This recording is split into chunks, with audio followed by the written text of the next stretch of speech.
If you have a door you'd like to keep closed, whether it be at the home or the office, this automatic door closer from QS is the perfect option, and it's easy to install. Let me show you how. The closer comes with all the hardware you need, as well as a template, making it simple to place. The tools you'll need: a drill with a 2.5mm wood bit and a Phillips driver bit, a pencil, a 10mm spanner, a 12mm spanner, a flat screwdriver, and some tape. So the first thing we need to do is to check if it's a left or a right-hand opening door. And in my case, I have a left-hand opening door.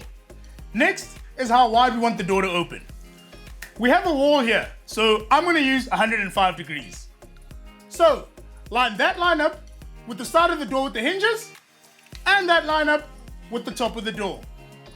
Take that into place, and now we mark off the screw holes. Next is to drill the pilot holes. Now with all the holes drilled, I can install the piston unit with the countersink screws.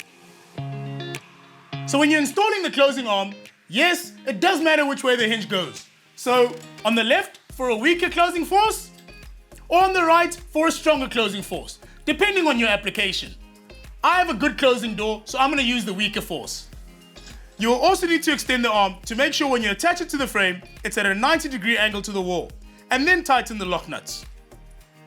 Fix that into place with the pan head screws, and we are ready to adjust it. So adjusting 1 is for the door closing speed, and 2 for the latching speed. Adjust those so the door closes nicely without slamming, but with enough force to securely latch the door. Done. Now how easy was that? And remember, everything I use is available at Builders, in-store or online at builders.co.za.